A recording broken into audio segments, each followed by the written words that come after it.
Om Swastiastu. Salam hormat saya tujukan kepada catur guru yang telah memberikan pedoman hidup, pengalaman hidup, dan penghayatan tentang kehidupan. Saya De Bagus Made Satyaweda Dananjaya, salah satu penyuluh non-PNS di wilayah kantor Kementerian Agama Kabupaten Tabanan.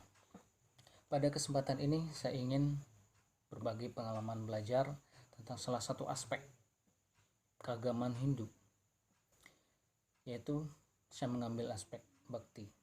Telah banyak dijelaskan secara skriptual dari teks-teks sumber, kemudian diinterpretasi, dan pada kesempatan kali ini saya mencoba untuk menguraikan salah satu aspek keagamaan Hindu, yaitu bakti, dari sisi salah satu tokoh ahli sejarah agama Hindu yang banyak pelajari tentang mitos-mitos agama Hindu, simbol-simbol dan ritus-ritus, yaitu Mircea Eliade. Mircea Eliade lahir di Rumania pada tahun 1907, kemudian banyak melakukan studi di India. Dia mendorongkan sebuah konsep yang terumus dalam terminologi manusia religius. Kemudian apa itu manusia religius? Apa keterkaitannya dengan ajaran bakti dalam agama Hindu?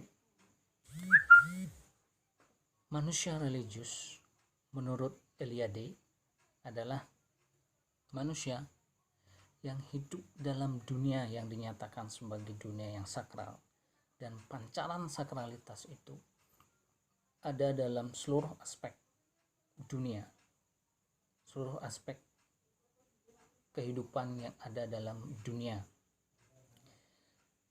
Apakah itu aspek yang hidup, aspek mati?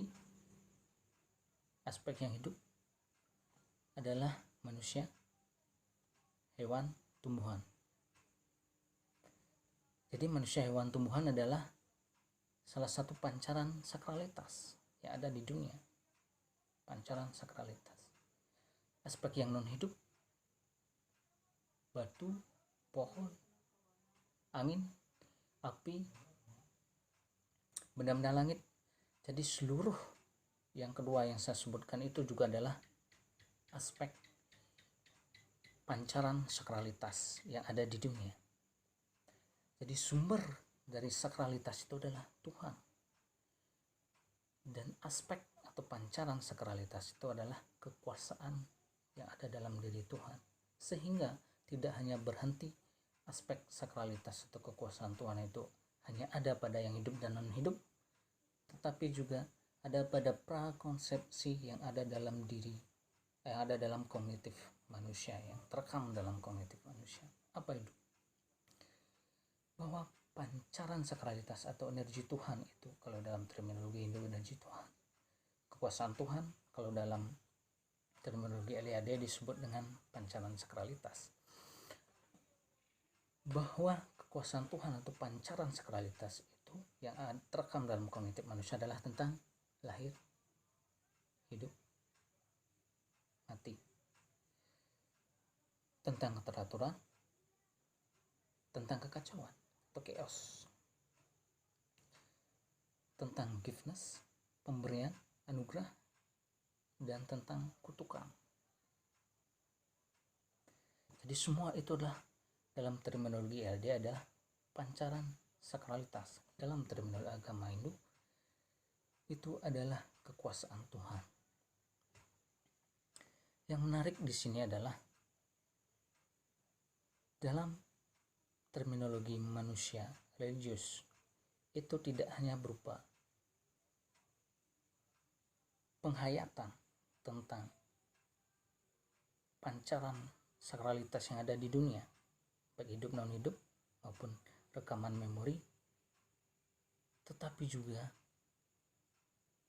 tercermin dalam praktek kehidupan. Salah satunya adalah ritus.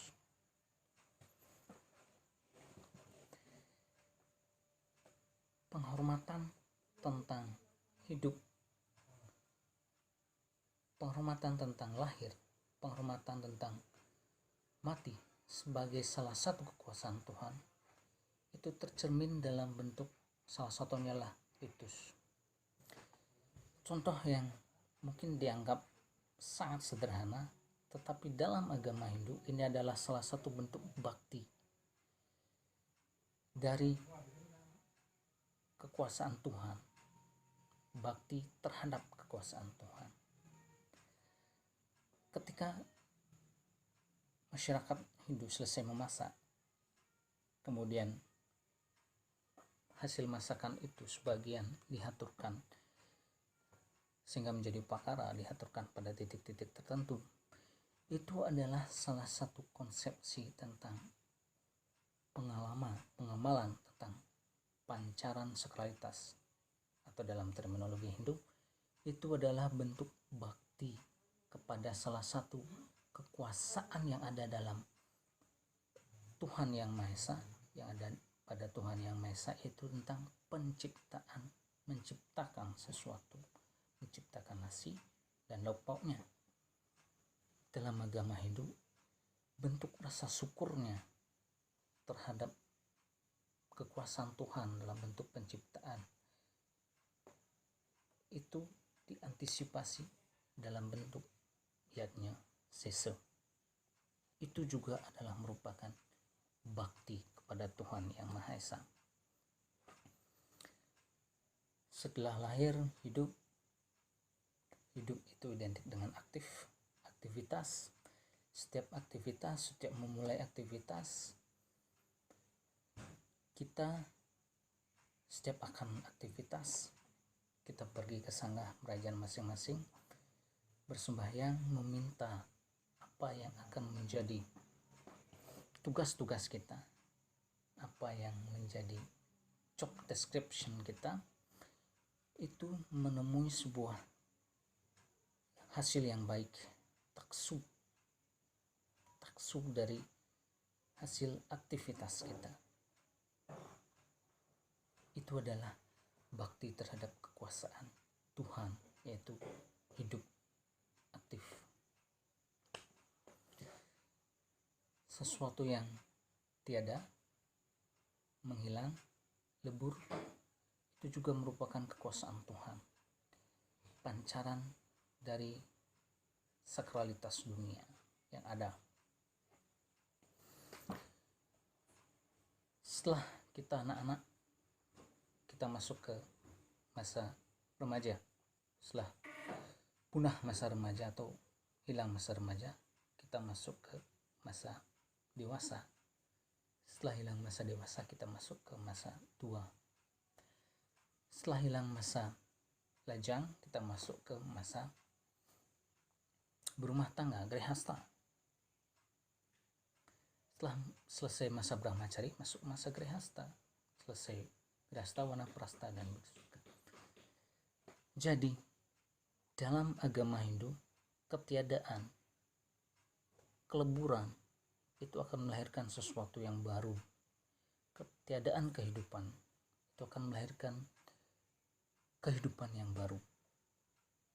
Kehilangan masa remaja akan melahirkan masa dewasa.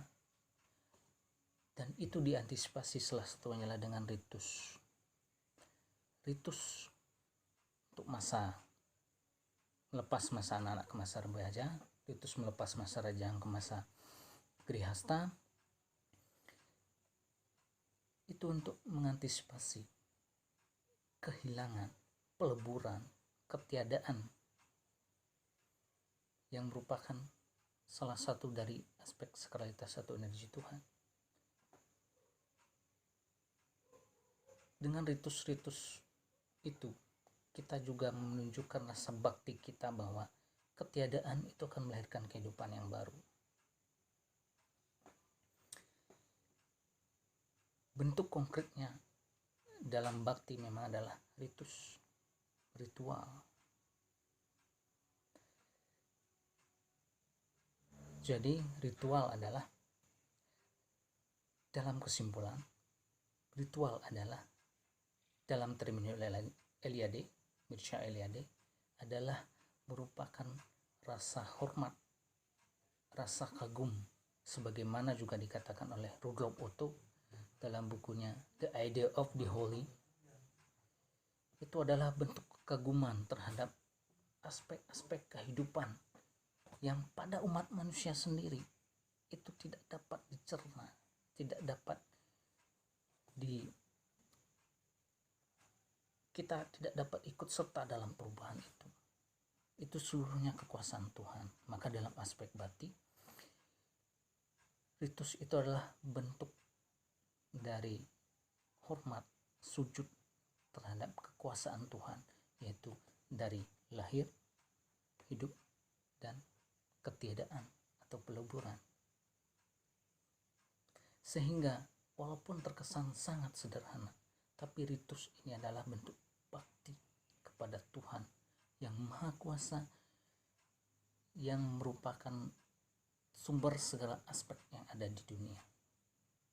Dalam terminologi Eliade itu disebut dengan manusia religius. Dalam agama Hindu itu adalah rasa bakti kepada Tuhan, rasa sujud terhadap kekuatan yang luar biasa yang kita sebenarnya tidak dapat campur tangan di dalamnya. Kita hanya dapat antisipasinya dalam bentuk ritus. Seluruh aspek kehidupan masyarakat Hindu bila mengacu pada ritus atau ritual, maka kita akan ketemu dengan nitya, yatnya, naimitika pada waktu-waktu tertentu, bahkan setiap hari, menghormati kekuatan-kekuatan Tuhan, apa itu kelahiran, kehidupan, kematian. Itulah bentuk daripada sujud baktinya masyarakat Hindu kepada kekuasaan yang maha kuasa, Tuhan yang Maha Esa.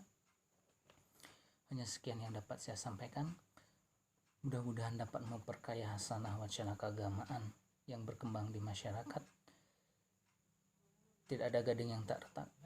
Segala bentuk wacana, kata-kata yang saya sampaikan senantiasa selalu ada kesalahan, sehingga saya meminta maaf atas itu. Dan besar harapan saya semoga paparan saya tentang pandangan Eliade ini dapat memperkaya sekali lagi hasanah wacana keagamaan yang berkembang di masyarakat. Saya tutup dengan Paramo Santi. Om Santi, Santi, Santi. Om.